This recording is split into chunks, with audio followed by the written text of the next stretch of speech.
चंबा जिला का कार्यक्रम वैसे संगठन की दृष्टि से जो योजना बनी है उसके अनुसार ही है।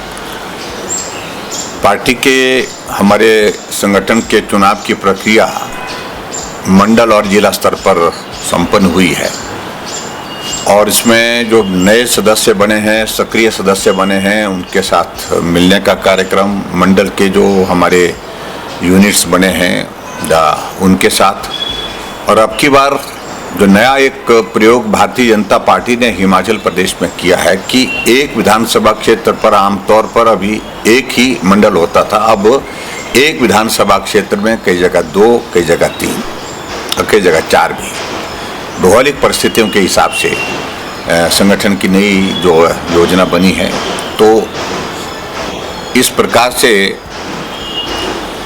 पार्टी के जब कार्यक्रम निर्धारित हुए तो मैंने अब की बार पार्टी के नेतृत्व से आग्रह किया कि चंबा गए हुए वक्त बहुत हो गया, इसलिए चंबा जाने के लिए मेरी ड्यूटी लगाई है, पार्टी की ओर से मेरी जिम्मेदारी लगाई है। मैं पिछले 3 दिनों से यहाँ चंबा में पार्टी के साथियों के साथ मिल करके उनसे बातचीत कर रहा हूँ। जहाँ तक हम हिमाचल प्रदेश में अगर देखें, वर्तमान में जो कांग्रेस पार्टी की सरकार बनी है, मैं पहले भी इस बात को लेकर के बड़ा स्पष्ट कह चुका हूं कि बहुत विचित्र परिस्थिति हिमाचल प्रदेश में आज की तारीख में सरकार की बनी हुई है। आर्थिक दृष्टि से हिमाचल की स्थिति खराब है, बहुत खराब है, और कोविड जैसे संकट में भी ये स्थिति नहीं आई कि कर्मचारियों को सैलरी नहीं, पेंशनर्स को पेंशन नहीं। उस वक्त भी विकास के कार्य चलते रहे, सिर्फ 1-2 महीने को छोड़ करके बाकी काम चलते रहे। यहाँ तो 2.5 साल का कार्यकाल पूरा होने जा रहा है जहाँ पूर्ण विराम लगा हुआ है हिमाचल प्रदेश के विकास के लिए। अगर विकास कार्य कहीं हिमाचल प्रदेश में हो रहे हैं तो वही विकास कार्य हो रहे हैं जिसके लिए केंद्र से नरेंद्र मोदी जी के माध्यम से धन उपलब्ध कराया गया है। यानी कि विभिन्न योजनाएं जो केंद्र की हैं, उन योजनाओं के अंतर्गत जो पैसा आता है उस पैसे के माध्यम से ही यहाँ पर हिमाचल प्रदेश में विकास के कार्य हो रहे हैं। चाहे वो प्रधानमंत्री ग्राम सड़क योजना की बात है, चाहे हिमाचल प्रदेश में नाबार्ड का पैसा आता है, CRF का पैसा आता है, वर्ल्ड बैंक का पैसा आता है, चाहे जल जीवन का पैसा, हमारे जल जीवन मिशन का पैसा आता है, सर्व शिक्षा अभियान का पैसा आता है, हेल्थ सेक्टर में हमारी सेंटर स्पॉन्सर स्कीम्स जो है वो उनके पैसे के माध्यम से, उनके सहयोग से काम हो रहे हैं। तो ये सिचुएशन आज की तारीख में हिमाचल प्रदेश की है। हिमाचल के इतिहास में पहली बार आपने इस बार देखा होगा कि ऐसा बजट प्रस्तुत किया गया जिसमें कोई ग्रोथ नहीं, जो प्लान साइज होता है उसमें कोई इंक्रीज नहीं है। जितना बजट पिछली बार था उतना ही बजट अब की बार पेश किया है। सिर्फ उसमें 71 करोड़ का डिफरेंस है। आम तौर पर जो बजट प्रस्तुत होते थे फाइनेंशियल ईयर में, उसमें जो इंक्रीज होती थी 3000 करोड़ की, 4000 करोड़ की, 5000, 6000 करोड़ की, ऐसी इंक्रीजेज होती थी। लेकिन अब की बार पैसा नहीं है। हम सारे डिपार्टमेंट्स में देख रहे हैं कि बजट बुक में रिफ्लेक्शन बजट की अगर आती है तो वो 0 आती है। और ये स्थिति हिमाचल प्रदेश में आज की तारीख में बनी हुई है। अगर चंबा की अगर हम बात करें, चंबा जो एस्पिरेशनल डिस्ट्रिक्ट है, एस्पिरेशनल डिस्ट्रिक्ट होने के बावजूद भी यहाँ बिल्कुल जो है विकास कार्य पूर्ण रूप से बंद पड़े हैं। मलबा सड़कों पर पड़ा है पिछले 2.5 वर्ष से, उसको उठाने की स्थिति में हिमाचल प्रदेश की सरकार नहीं है। और सबसे अनफॉर्चुनेट पार्ट हिमाचल प्रदेश में जो कांग्रेस की सरकार का है कि जो योजनाएं जनहित में हमने चलाई थी, उन योजनाओं को एक एक करके या तो बंद कर दिया गया, जो बंद नहीं की गई तो उनका गला इस प्रकार से घोट दिया गया कि उनके माध्यम से जो लोगों को जो बेनिफिट मिलता था, लाभ मिलता था, उस लाभ से उनको वंचित कर दिया। पिछले कल मैं चंबा यहाँ शाम को पहुँचा, अखबार में मैंने खबर पढ़ी थी कि एक महिला का इलाज होना था, उनका ऑपरेशन होना था, गॉल ब्लैडर का रिमूवल होना था। और काफ़ी लंबे समय से, लगभग 1 साल से उस पीड़ा के इसमें जो है वो महिला जो है परेशान थी। हॉस्पिटल उनके बेटे ने उनको लाया और बेटे ने हॉस्पिटल में लाने के बाद एडमिट किया। एडमिट करने के बाद ऑपरेशन की डेट तय हुई, लेकिन पैसा ना होने की वजह से हिमकेयर का कार्ड बना हुआ है, लेकिन हिमकेयर में जो ट्रीटमेंट के लिए जो दवाइयाँ, जो सामान जो उपलब्ध किया जाता था गवर्नमेंट की ओर से, हॉस्पिटल के डॉक्टर्स की तरफ से कहा गया कि ये नहीं उपलब्ध हो पाएगा क्योंकि हमारे पास हिमकेयर में पैसे नहीं हैं और हम इसको प्रिक्योर नहीं कर सकते। और पेशेंट को ऑपरेशन के लिए तैयार कर दिया गया। डॉक्टर ने लिख करके दवाइयाँ दे दी, सारा ये सामान लाना होगा। जब डॉक्टर वो सामान ले करके जो है वो मंगवाया गया, उस पेशेंट के जो अटेंडेंट थे उनका बेटा था, तो वो वहाँ पर मेडिसिन की शॉप पे गया तो उनने वो सामान पूछा कि ये कितने का आएगा, तो उन्होंने कहा कि 14,500 का वो आएगा, जो पूरा पैसा उस पर लगेगा। और इतने उनके पास पैसे नहीं थे, पूरे जेब में उनके पास ले दे करके 6,000 रुपये थे। और उन्होंने ऑफर किया कि मैं मेरी माता के जो जेवर है वो जेवर मैं आपके पास गिरवी रख देता हूँ, लेकिन माँ के इलाज के लिए आप पैसे दे दीजिए। लेकिन मैं उस जो केमिस्ट था उनका धन्यवाद भी करना चाहूँगा। उन्होंने मानवीय दृष्टिकोण उसमें रखा और उन्होंने कहा कि आप जेवर रहने दीजिए, जो पैसे आपके पास है उन पैसों से आप दवाई लीजिए, बाकी उसके बाद आप और अरेंजमेंट कर लीजिए, मैं कोई बात नहीं, इंतज़ार कर लेता हूँ थोड़ा। फिर उस लड़के ने और अपने रिश्तेदारों से, जो जानने वाले लोग थे, उनसे पैसे ले करके वो सारे जो है ऑपरेशन की जो ज़रूरत, जो सामान की थी, उस सारे सामान को लाया।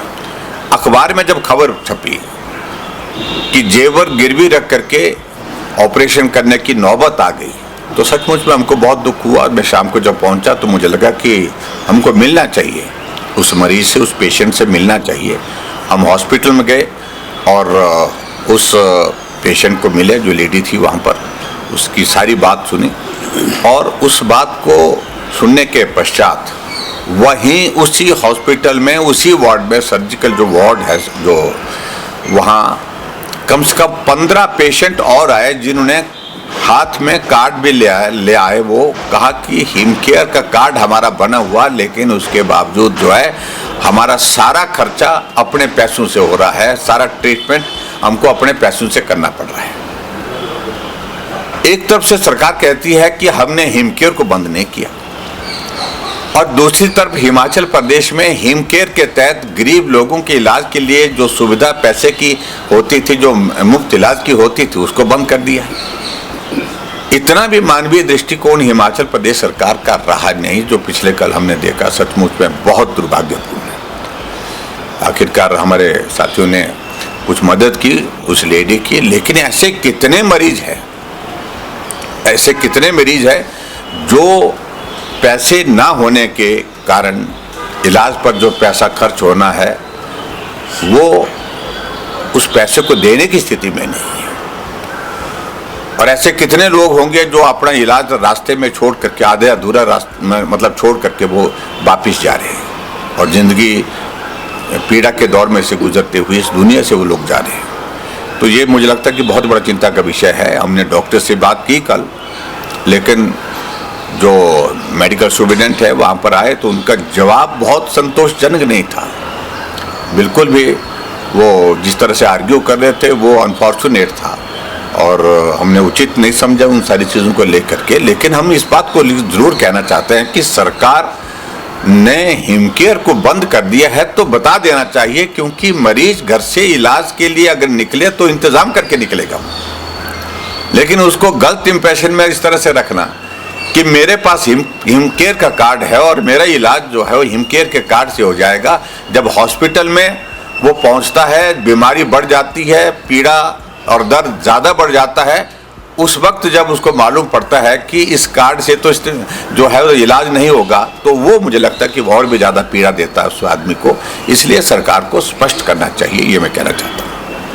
सर, रैशनलाइजेशन की प्रक्रिया शुरू हुई थी, लेकिन 2 दिन बाद ही कल शाम को सरकार को फैसला अपना वापस लेना पड़ा और जो टीजीटी शिक्षकों के तबादले किए गए थे उस पर रोक लगा दी गई। देखो, इसमें हिमाचल प्रदेश सरकार का ये पहला कोई फैसला नहीं है। ऐसे दर्जनों फैसले हैं कि आज फैसला लेते हैं, कल वापस लेते हैं, सुबह फैसला लेते हैं, शाम को वापस लेते हैं, और बिना सोचे समझे जब फैसले लिए जाते हैं तो ऐसी स्थिति बनती है। और हिमाचल प्रदेश में ये स्थिति बनी है तो बिना सोचे समझे फैसले लेने की एक आदत बन गई है। जल्दबाजी में फैसले लिए जाते हैं और उसके बाद वो वापस लेने पड़ते हैं। वोकेशनल टीचर का आंदोलन चल रहा है सर, आप भी गए थे वहाँ। उनकी डिमांड है कि कंपनीज को चेंज किया जाए और स्थायी पॉलिसी बनाई जाए। तो मुझे लगता है कि मेरा क्वेश्चन अभी थोड़ा सा, आपको नहीं लगता कि वो सेंट्रल गवर्नमेंट के थ्रू रखे गए हैं, क्योंकि भारत सरकार के थ्रू ही उसकी फंडिंग होती है, तो इस मामले में क्या आपकी राय है? नहीं, मैं उसमें एक बात ज़रूर कहना चाहता हूँ कि आगे उनको सेंट्रल गवर्नमेंट से फंडिंग होती है, 90-10 की रेशो में होती है। 2014 में मोदी जी आए तब से हिमाचल प्रदेश का ये सौभाग्य है कि जो 60-40 की रेशो में पहले फंडिंग होती थी सेंट्रल गवर्नमेंट और स्टेट गवर्नमेंट की, 60% जो है वो सेंटर देता था, 40% स्टेट देता था, और कई जगह 50-50% पे थी। मोदी जी ने हिमाचल प्रदेश के हालात को, परिस्थितियों को देखते हुए 60-40 से उसको सीधा जो है वो 90-10 पे किया है। 90% सेंटर दे रहा है, 10% स्टेट दे रहा है।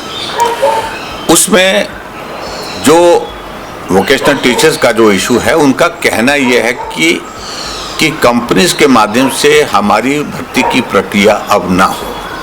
हमको एम्प्लॉयमेंट जो दिया गया है वो कंपनी से हट करके जिस तरह से हरियाणा में जो स्किल डेवलपमेंट कॉरपोरेशन वहाँ पर है उसके माध्यम से किया जाए है। मुझे लगता है कि वो किया जा सकता है, कोई कठिनाई वाला काम नहीं है उसमें। स्टेट गवर्नमेंट के जुरिस्डिक्शन को सेंट्रल गवर्नमेंट के साथ टेकअप करना चाहिए और मुझे लगता है ये किया जा सकता है। और उसमें अच्छी बात यह है कि उसमें पैसा स्टेट गवर्नमेंट का भी बचेगा और एम्प्लॉयज़ को भी थोड़ा और शेयर उनको मिलेगा। जो कंपनी को शेयर जाता है उस पैसे से आप एम्प्लॉयज़ को बेहतर जो है वो सैलरी दे सकते हैं। एक एस्पेक्ट ये है, तो मुझे लगता है कि ये डूएबल है, सोचना चाहिए और करना चाहिए। और मुख्यमंत्री जी कहते हैं कि केंद्र सरकार से संबंधित, देखिए मुख्यमंत्री जी कुछ भी कहें, मुख्यमंत्री जी इस मामले को मैंने कहा कि टेकअप किया जाता, हरियाणा ने किया तो हिमाचल क्यों नहीं कर सकता है? एक लास्ट क्वेश्चन है सर, आर्थिक तंगी से गुजर रहा है हिमाचल। आप भी कहते हैं हर पत्रकार वार्ता में कि खर्चे कम करने चाहिए, लेकिन ऐसे में विधायकों और मंत्रियों के जो वेतन भत्ते बढ़ाए गए उस पर क्या कहना चाहिए? देखिए, मैं उस बात को लेकर के ये कहूँगा कि लगभग 9 वर्षों के बाद, 2017 के बाद आपने देखा कि सभी जगह इंक्रीज हुए, इन्फ्लेशन के कारण जो है वो एक इंक्रीज हुई है।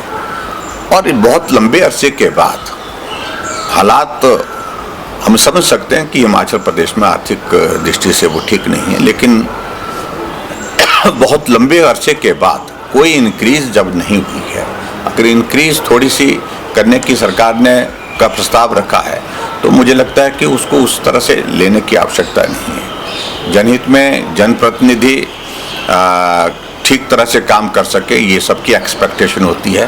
तो उस दृष्टि से इस सारे फैसले के संदर्भ में मुझे सिर्फ इतना ही कहना है कि 9 वर्षों के बाद ये इंक्रीज अगर हुई है थोड़ी सी, तो मुझे लगता है कि सारी चीज़ को लेकर के उस तरह से देखने की जरूरत नहीं है।